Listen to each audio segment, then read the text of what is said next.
God, I'm telling you, my dogs are barking today. But man, my dogs are barking. Welcome into the My Dogs Are Barking podcast. On today's episode, we are thrilled to welcome in Gerald Goodridge of the Longhorn Republic podcast to give us kind of a preview of Mississippi State and Texas. Football season is coming up very soon. As we stand here, we're recording this in May, but never too far to look ahead and get a preview. But we want to welcome in Gerald. Gerald, welcome in. Thank you so much for giving us some of your time. Tell us a little bit about your podcast, man. How long have you guys been doing this? Yeah, thanks for having me.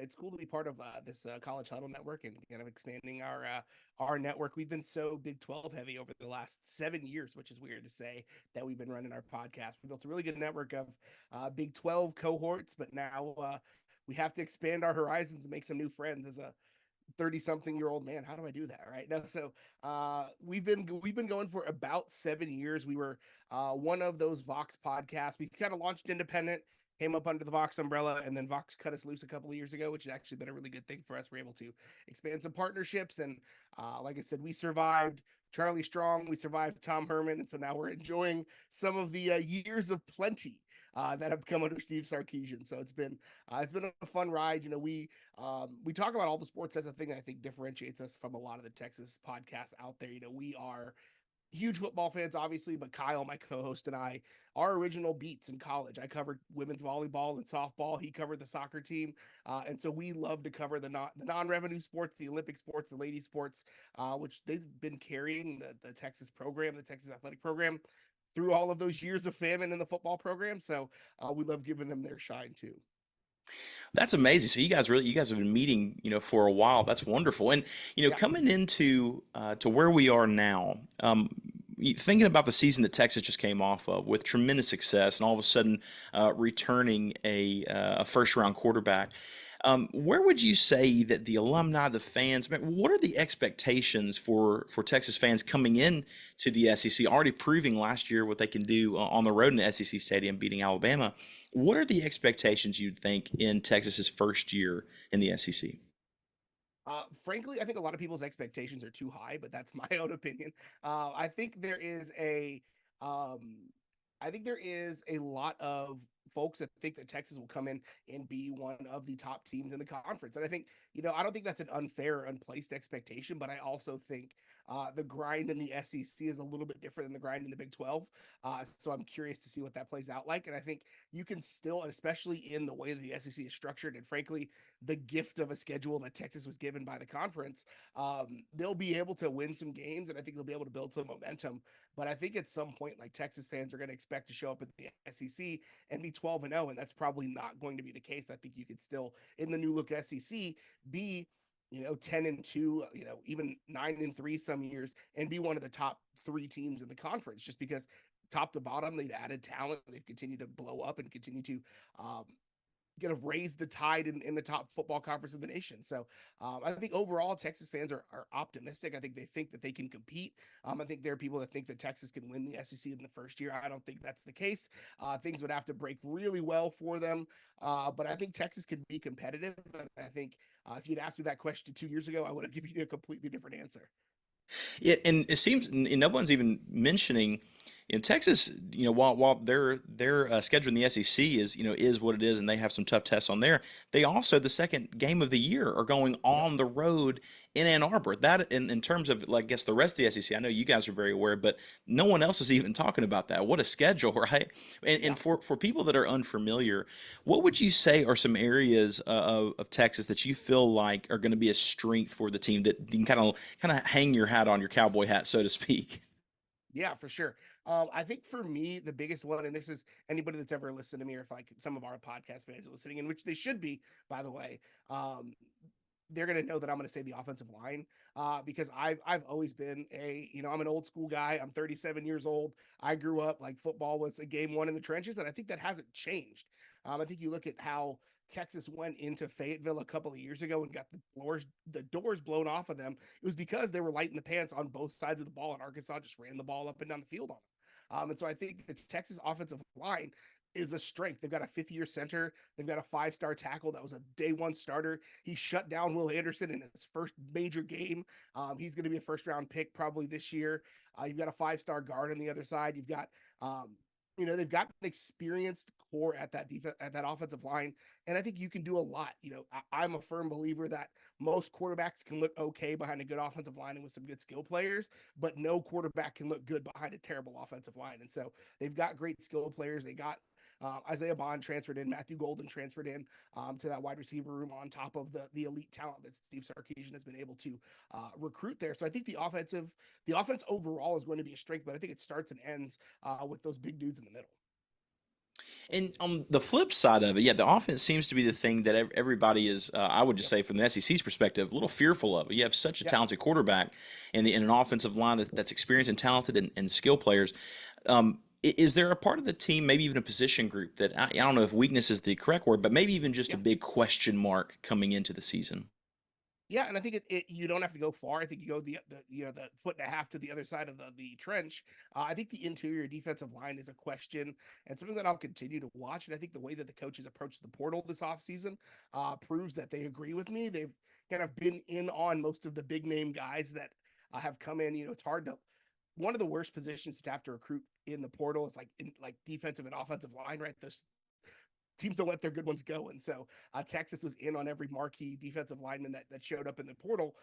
It's understandable because you lose 2 guys that are drafted in the first 2 rounds of the NFL draft, Byron Murphy, first rounder, Devondre Sweat, early second rounder. Like there's going to be a step down. And so it seems like they're going to go more with a money ball way. Like you don't replace those 2 guys. You just kind of try to replace them in aggregate. And so they're going to throw a ton of fresh bodies at it. They've got some talented guys. Vernon Broughton and Alfred Collins were both high 4, low 5-star guys that were recruited as strong side kind of run stopping defensive ends that have moved inside. So if they can have the same jump that Devondre Sweat and Byron Murphy had year to year, I'm not expecting that, but if they can live up to some of that billing, they'll be okay. They got a couple of transfers in from Arizona, thanks to Johnny Nansen coming over from the Wildcats. They've got flipped one from OU a couple weeks ago, a transfer kid, which always feels good. So it's going to be interesting to see. I think that's the group. And then the defensive backfield, they've lost a couple of guys, obviously to the draft, a couple to attrition. It's not a very deep group. The top end of that group is really good, but I'm curious what the floor is. When you have to, it's a long season. The SEC is a grind. You're going to have guys that get nicked up and bumps and bruises. So what does that second unit look like? What does the next man up look like in that group? And I still don't quite know. And with our podcast covers the SEC, but mainly Mississippi State, and this is something that's interesting for the Bulldogs. First time playing Texas, I think since 1999, I believe. It was. So that sounds about right. Yes, somewhere around there. And they're going to Austin, Texas. And what interesting part about this matchup is Jeff Lebby knows Texas well, and the opposite is true as well. The University of Texas knows Jeff Lebby and his offense. So this is a game while the uniforms might not necessarily line up with a ton of tradition. These coaching staffs will know what the others kind of bring into the table. And as we fast forward way too far in advance, and if we were to take, say it's now September 29th, the day after the game, and if the newspaper read Texas beats Mississippi State, what do you think that reason would be? I think the big reason is the defense steps up.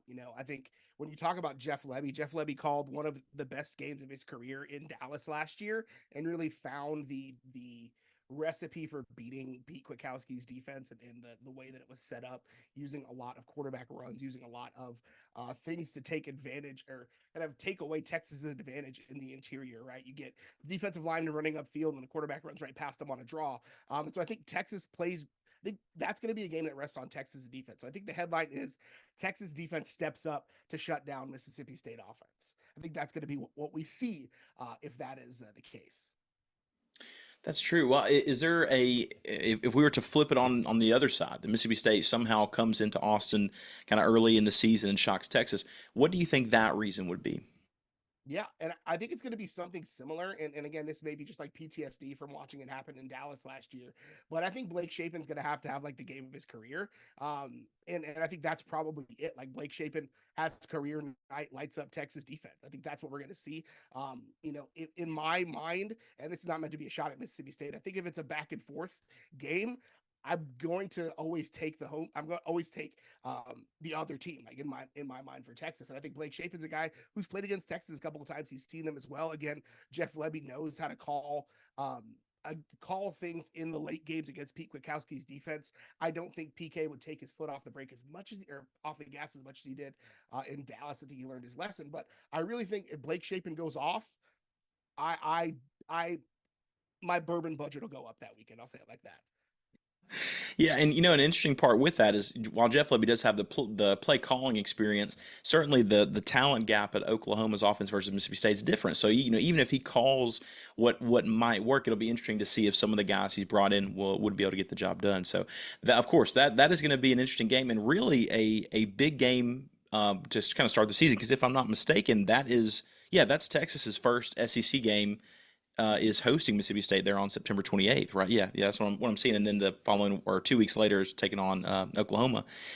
Lastly, Gerald, just to kind of get the listeners familiar, oftentimes around this time of year, we're thinking about our own team. We're thinking about, who we are and not really thinking about the opponents down the way. And so I'd love you just to take an opportunity to just kind of paint the picture to let folks know who University of Texas Longhorns are. Like, what are the fans like? What's a Saturday like in Austin for those who have not experienced it?